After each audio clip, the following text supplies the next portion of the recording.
नमस्कार बच्चों। तो आज हम लोग देखने वाले S C Verma chapter number 8 question number 56 का सॉल्यूशन। 56 में क्या बोला है बेटा? The bob of a stationary pendulum, ठीक है, is given a sharp hit to impart it horizontal speed इतना। तो अभी पिछले 3-4 क्वेश्चन से इसी तरह का सवाल कर रहे हैं हम लोग। तो इसका इनिशियल स्पीड कितना दिया बेटा? √3 GL, ठीक है। अब बोल रहा है क्या? Find the angle rotated by the string before it becomes slack. Slack का मतलब समझना। स्लैक का मतलब क्या हो गया कि जैसे ही स्लैक होगा तो टेंशन क्या हो जाएगी? जीरो। ये होता है स्ट्रिंग स्लैक जैसे ही करेगा तो टेंशन जीरो हो जाएगी। तो ये पूछ रहा है कि टेंशन जब जीरो होगी तब तक ये कितना एंगल घूम चुका होगा। तो क्या टेंशन जीरो भी होगी? सर इसके पहले तो हम लोग क्या कर रहे थे? सर्कल में घुमा रहे थे। क्या अब टेंशन जीरो भी सिचुएशन बन सकता है? तो आंसर इज बन सकता है। क्यों नहीं बन सकता? ठीक है। तो इसमें तो सबसे पहले आपको चेक कर लो, है ना। जैसे यहाँ पे अगर आपने दिया है इनिशियली, अगर कुछ वेलोसिटी दी है, तो अब देखो क्या क्या सिचुएशन हो सकता है। यहाँ पे अगर कहीं पे इस रीजन में क्वाड्रेंट वाइज डिवाइड कर लेता हूँ बेटा मैं, है ना। ये इस तरह से डिवाइड कर लेता हूँ। ये हो गया फर्स्ट क्वाड्रेंट, ये हो गया सेकंड, मतलब इसी तरह से। या ऊपर वाला फर्स्ट मान लो। अगर आप लोग जनरली क्या मानते हो? ऊपर वाला फर्स्ट मानते हो, फिर सेकंड, फिर थर्ड, ये फोर्थ, ठीक है। तो इसी तरह से मान लो। फोर्थ क्वाड्रेंट में देखो क्या होगा। मान लो कि फोर्थ क्वाड्रेंट में कहीं पे है, ये यहाँ पे है। अब सोचो यहाँ पे क्या होगा। क्या टेंशन कभी जीरो हो सकती है? सोच के देखो। ऑब्जेक्ट को मान लो यहाँ पे छोड़ दिया, है ना। इनिशियल स्पीड बहुत कम स्पीड देकर छोड़ा ताकि ये इसको कवर ही ना करे, मतलब इससे नीचे ही रहे। तो क्या होगा? यहाँ पे जाएगा जाएगा जाएगा, रेस्ट पे आएगा, फिर ये वापस आ जाएगा। टेंशन कभी जीरो ही नहीं होगा। स्ट्रिंग हमेशा क्या रहेगी? टाइट रहेगी। ये ध्यान दो हमेशा, है ना। फिर यहाँ पर भी कहीं पे चले जाओ, यहाँ पे, है ना। और उसके पीछे का रीजन भी है टेंशन स्ट्रिंग टाइट रहने की। उसके पीछे का रीजन क्या है? क्योंकि एक तो ये हो गया यार mg, और एक जो इधर हो गया कितना लगेगा? mg cos थीटा हमेशा इधर की तरफ लगेगा। अगर ये एंगल थीटा है तो ये एंगल भी कितना होगा बेटा? थीटा। तो ये mg cos थीटा हमेशा लगेगा, और इसी के कारण क्या होगी? स्ट्रिंग क्या रहेगी? टाइट रहेगी, है ना। अब सोचो यहाँ तक तो सिचुएशन भाई। यहाँ पे पहली बार क्या होगा कि mg अब नीचे लगना स्टार्ट हुआ यहाँ पे, और टेंशन यहाँ पे लग रहा है इधर, ठीक है। अब यहाँ पे क्या हो सकता है? सर क्या टेंशन जीरो हो सकता है क्या यहाँ पे? तो आंसर इज यस। यहाँ पे टेंशन जीरो हो सकता है, इट मे बी पॉसिबल हो सकता है। बट जैसे ही टेंशन जीरो होगा ये नीचे की तरफ आना स्टार्ट होगा, तो फिर से स्ट्रिंग क्या हो जाएगी? टाइट। टेंशन जीरो का मतलब क्या हुआ बेटा? यहाँ पे टेंशन जीरो का मतलब क्या हुआ? यहाँ पे एक ही कंडीशन पॉसिबल है कि टेंशन भी जीरो हो जाए और स्पीड भी जीरो हो जाए, ठीक है। क्योंकि अगर स्पीड कुछ रहेगा यार, मान लो यहाँ पे कुछ स्पीड है, इसका मतलब सेंट्रीपिटल फोर्स कोई ना कोई प्रोवाइड करने वाला चाहिए ना, और एक ही टेंशन है। तो ऐसा नहीं हो सकता है कि यहाँ पे स्पीड हो और टेंशन जीरो हो जाए। ऐसा कभी पॉसिबल ही नहीं हो सकता, है ना। क्योंकि तुम किसके इक्वल करोगे? mv²/r को किसके इक्वल करोगे? mg तो नीचे लग रहा है यार, तो सेंट्रीपिटल फोर्स प्रोवाइड सिर्फ और सिर्फ टेंशन ही कर सकता है। तो mv²/r जब जीरो है ही नहीं और ये टेंशन के इक्वल होगा, तो फिर टेंशन तो जीरो होगा ही नहीं। तो दोनों एक साथ जीरो हो सकता है यहाँ पे। हाँ, यहाँ पे गया स्पीड जीरो हो गया। स्पीड जीरो होते ही टेंशन भी जीरो। बट जैसे ही ये थोड़ा सा भी नीचे आएगा, देखो स्पीड जीरो का मतलब ये नीचे की तरफ आना चाहेगा, उसी वैसे ही क्या हो जाएगा? स्ट्रिंग अब टाइट हो जाएगी। क्यों टाइट होगी? क्योंकि एक तो स्ट्रिंग का ये वाला रास्ता है ना, तो अगर यहाँ पे आएगा यार तो स्ट्रिंग तो इतना तक ही जाने देगा ना ऑब्जेक्ट को, उससे एक्स्ट्रा तो जाने नहीं देगा, है ना। तो ये आप ध्यान में रख सकते हो। तो सर यहाँ पे तो स्ट्रिंग टेंशन जीरो होने से रही, इसका मतलब स्ट्रिंग में टेंशन जीरो होगी कहाँ? यहाँ पे फर्स्ट क्वाड्रेंट में हो सकती है पॉसिबिलिटी। और अगर यहाँ भी जीरो नहीं हुआ, है ना, तो उसके बाद तो फिर कोई चांस ही नहीं है। फिर भी हम लोग चेक कर सकते हैं, हर एक रीजन का चेक कर सकते हैं यहाँ पे, है ना। तो सर यहाँ पे टेंशन इट में भी हो सकता है कि जीरो हो सकता है यहाँ पे, है ना। क्यों क्यों जीरो हो सकता है सर? क्योंकि एक तो सेंट्रीपिटल फोर्स प्रोवाइड करने वाला आ गया मेरा, mg का कंपोनेंट भी प्रोवाइड कर सकता है सेंट्रीपिटल फोर्स, है ना। ये देख लो, मैं वर्टिकल से एंगल ले रहा हूँ कितना? थीटा। तो ये भी थीटा, ठीक है।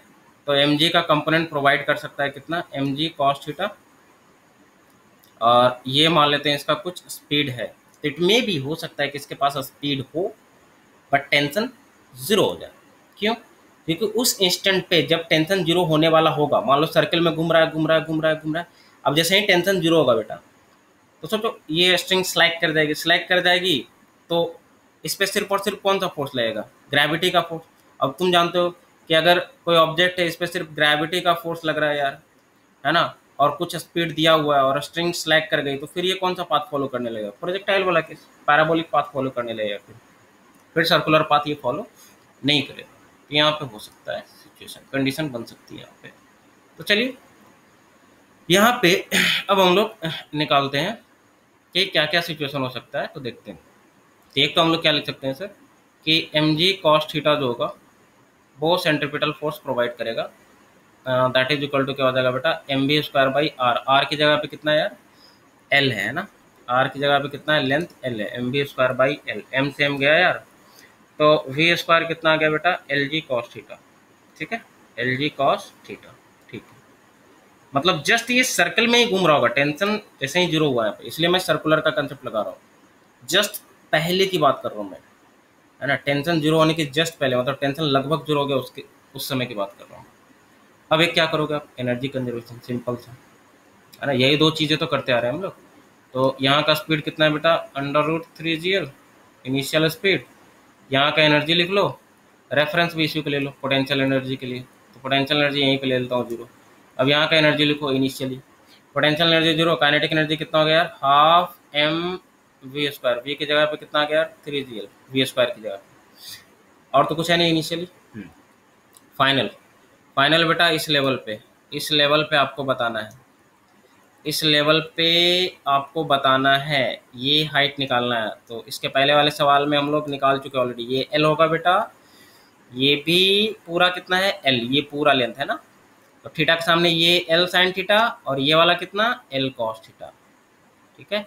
तो ये पूरा लेंथ कितना आ जाएगा, L plus L cos theta, मतलब एल इंटू 1 + कॉस थीटा, ठीक है।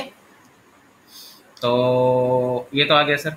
इसका मतलब यहाँ पे अगर बात करें तो एक तो काइनेटिक एनर्जी आ गई half M B square, kinetic energy आ गई हाफ एम बी स्क्वायर की जगह पे रख लो L G cos theta, and एक क्या आ गई, potential energy M G H से, एम जी एच, एच की जगह पे आपने निकाल रखा है कितना, देख लो कितना ऊपर गया, ये इनिशियल रेफरेंस है, ये इतना हाइट चला गया है ना, ये एल इंटू 1 + कॉस थीटा। तो यहाँ पे एम जी एच, एच की जगह पे एच की जगह पे क्या आ जाएगा यार, एल इंटू 1 + कॉस थीटा, ठीक है। ये वाला हटा देता हूँ मैं, ये जो ब्रैकेट है, ठीक है। तो यहाँ पे अब यार सिंप्लीफिकेशन करो, टेंशन तो ऑलरेडी जीरो ले ही लिया है मैंने, तो ये हो गया कितना, 3/2 mgl, इसको बेटा इधर लाओ मल्टीप्लाई करके, -mgl इक्वल टू, ये देख अब इधर आ जाए कितना,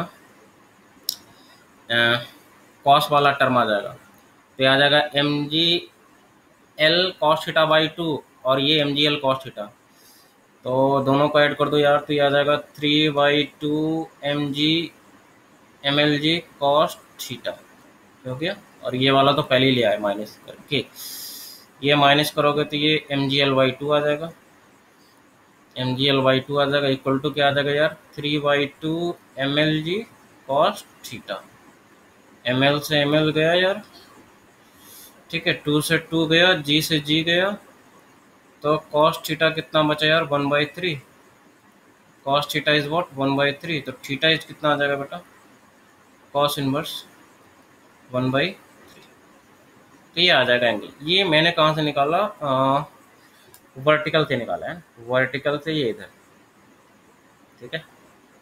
तो कॉस थीटा की वैल्यू हम लोग कितना लेंगे, from vertical theta equal to कितना आ जाएगा, कॉस इनवर्स 1/3। आई होप कि ये सिचुएशन आपको क्लियरली समझ में आया होगा कि क्या होगा यहाँ पे। अब यहाँ के बाद ये क्या करेगा, प्रोजेक्टाइल पाथ फॉलो करने लगेगा, स्ट्रिंग अब टाइट होने की पॉसिबिलिटी नहीं है, है ना। प्रोजेक्टाइल करके ये इस तरह से क्या करेगा, नीचे गिर जाएगा। तो यहाँ पे आंसर इसका कितना आ रहा है, 56 का कॉस इनवर्स -1/3, तो -1/3 दे रहा है, तो माइनस क्यों दे रहा है यार, यहाँ पे तो आ रहा है कितना, +1/3, +1/3 और -1/3।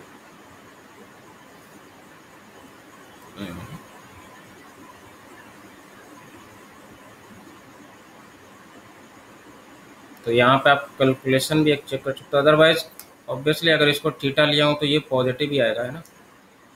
तो आई थिंक ये यहाँ पे कुछ मिस्टेक हुआ होगा, है ना। तो आंसर क्या आएगा यहाँ पे, कहाँ आएगा, माइनस नहीं प्लस ही होना चाहिए यार, ठीक है। अगर बात करें कॉस 180 प्लस थीटा क्या होता है बेटा, 180 प्लस थीटा होता है क्या, माइनस कॉस थीटा। तो अगर ये हॉरिजॉन्टल से अगर बता रहा है तो इट में भी यहाँ से अगर मेजर कर रहा है तो इसलिए ये नेगेटिव दे सकता है ना, क्योंकि हॉरिजॉन्टल से मेजर करे तो हो सकता है नेगेटिव, तो हो सकता है ये वर्टिकल से मेजर ना करके क्या किया हो, हॉरिजॉन्टल से मेजर किया। मैंने क्या किया, वर्टिकल से एंगल बताया यार, है ना, इसलिए क्या लिया मैंने, प्लस लिया, ठीक है। तो ये इट में भी हॉरिजॉन्टल से भी दे सकते हैं, ठीक है, या क्योंकि यहाँ पे कुछ मेंशन नहीं किया है ना। अगर कोई यहाँ से आंसर निकालता तो उसका कुछ अलग आता आंसर, मान लो यहाँ से अगर आंसर निकालता तो उसका अलग आता। यहाँ पे कुछ मेंशन ही नहीं किया, find the angle rotated before it blank, अच्छा हाँ मेंशन कर दिया ना, इसमें लिखा है बेटा find the angle rotated before it becomes slack, मतलब आपको एंगल बताना है कौन सा, ये वाला, ठीक है। मतलब वही ये अगर थीटा बेटा तो ये कितना हो जाएगा, 180 माइनस थीटा, तो कॉस 180 माइनस थीटा की वैल्यू कितनी आएगी, ये हो जाएगा minus cos theta, and cos theta कितना है यार, 1/3, तो -1/3, ठीक है। और यही फाइव मान लो, यही वाला एंगल बताना है, कॉस फाइव इक्वल टू कितना आ गया, -1/3, तो फाइव कितना आ जाएगा यार, कॉस इनवर्स -1/3, ठीक है। तो ये रियलिटी में क्या पूछ रहा है, टोटल एंगल, है ना। Find the angle rotated by the string before it become slack, मतलब ये यहाँ से रोटेट करना स्टार्ट किया, ये पूरा एंगल, है ना, दैट इज ऊपर थीटा माना तो 180 माइनस थीटा, मतलब यही 5 बोल दिया, कॉस 5 की वैल्यू बतानी, तो वही 180 माइनस थीटा की जगह 5 की वैल्यू मैंने बता दी। तो आई होप कि ये पूरा सिचुएशन क्लियरली समझ में आया होगा। तो नेक्स्ट मिलेंगे हम लोग क्वेश्चन नंबर 57 के साथ।